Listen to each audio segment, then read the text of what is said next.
Hi everyone, today I'm going to discuss supplies for beginner watercolor artists.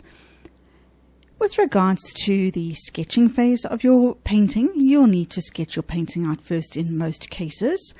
I normally use a 2B pencil. That is just my preference. It's quite soft and I find that it erases easily. But if you're wanting the sketch to be lighter, then use a 2H pencil. The lead is harder and the lead will be lighter when you put it down on the page. This is called a kneaded eraser. It is kinder on your watercolor paper than a normal traditional plastic eraser, so I use a kneaded eraser for erasing.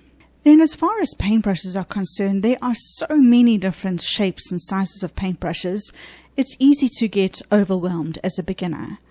I would say, as far as a shape is concerned, just begin with this shape, which is called a round brush. Round brushes come in different sizes, and I would say to begin with, if I were buying individual brushes, then a size 4 and a size 8 would probably be more than sufficient for most beginner sketches. But this is a Winsor & Newton Cotman brush set that I bought, and sometimes it does work out more cost effective to buy a set. And so in that set I got a 0, a 4 and an 8. The 0 is nice for really fine detail, but I find I really probably use the size 4 most of the time, and then size 8 for things that are bigger or a bigger wash. What paint brand to buy is always a high point of contention when people ask on social media posts, but I think it is a wise word of advice for people to say, buy the best that you can afford. The reason for that is that your paint palette is going to last you so long that if you buy a cheaper brand of paints first, you'll probably want to upgrade to something more professional before those paints are even vaguely finished. This was the very first set of paints that I bought. It is the Winsor & Newton Cotman set. Now Winsor & Newton makes two brands, the Cotman, which is the student grade, and then the professional grade.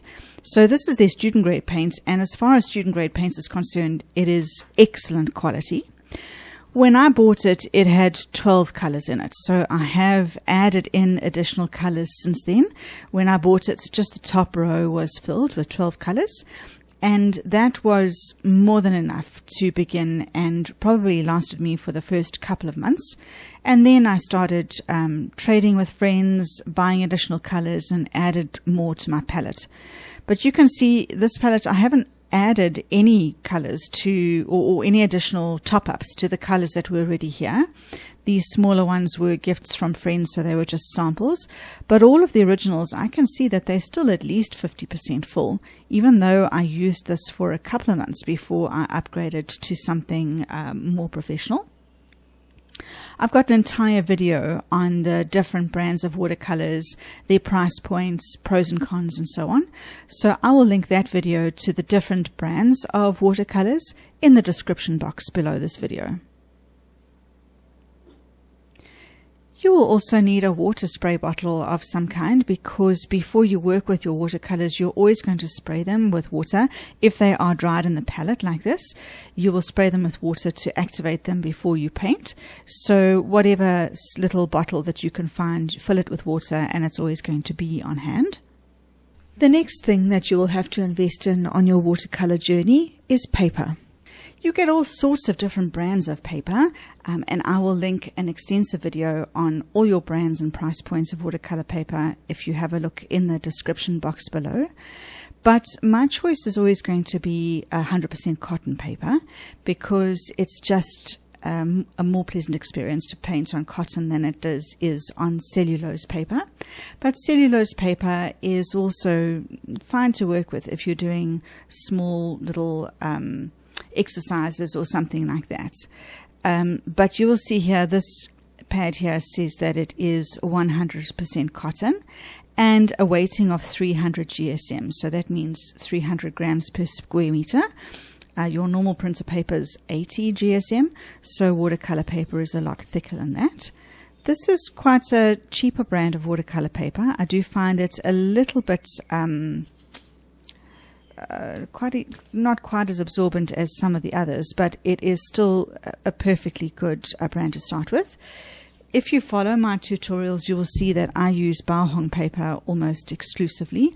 I find as far as price point is concerned for 100% cotton paper, it goes to bat really well against its way more expensive counterparts. So that is my choice almost all of the time. Sometimes it's more convenient or desirable to work in a sketchbook. And sketchbooks come in all different sizes and contain all sorts of different kind of paper. This brand of sketchbook is called a Potentate sketchbook. I really enjoy that brand because I know what I'm getting. They do contain 100% cotton paper and they come in all different sizes. And I just find that they're really, really nice for small sketches. So that is the Potentate. Then this is also made of Baohong paper. It is a Baohong, I just use it as a travel sketchbook. The green covered one contains cold press paper, which is my choice.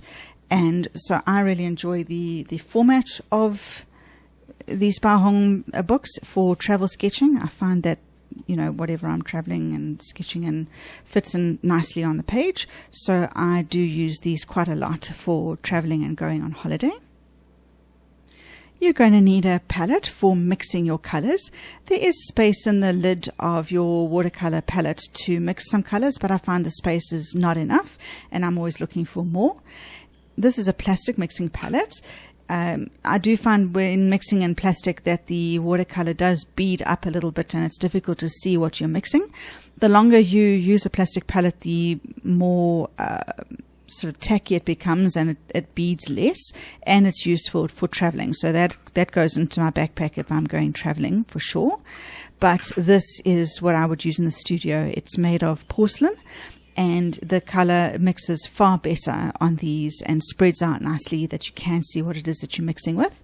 So that is a mixing palette. Then you're going to need some sort of container of water to constantly rinse your brush out on as you are working through your painting. And then these two items are optional extras, and it also just depends on your preference. I use this Signo Uniball white gel pen to do white accent points on sketches from time to time. And it's useful just to whip it out and do some white accents.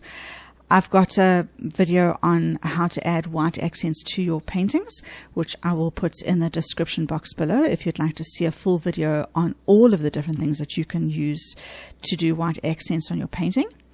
And likewise, if you do line and wash watercolor and you like to have an outline to your paintings, then a waterproof pen is useful to have nearby.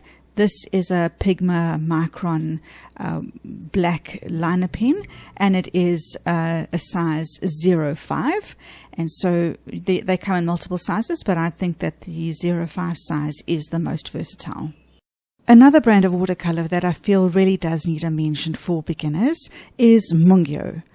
Mungyo, although it might say professional watercolor on the box, isn't actually a professional grade level or an artist grade level.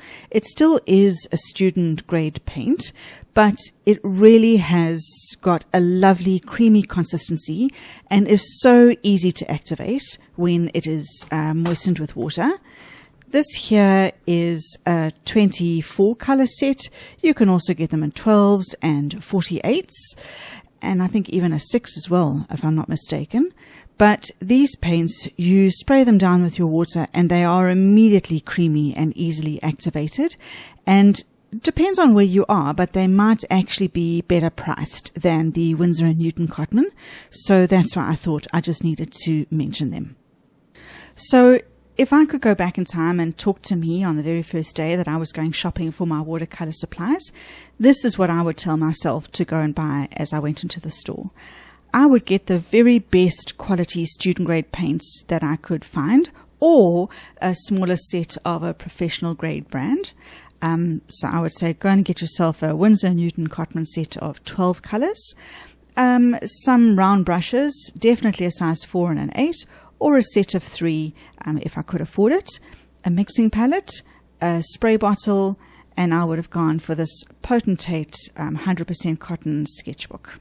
And then for bonus, if there was still some money left in the kitty, I would have bought a Pigma Micron pen size 05 and a Uniball Signo white gel pen. I hope that this has been useful. Let me know what you think in the comments, and I'll see you in the next video.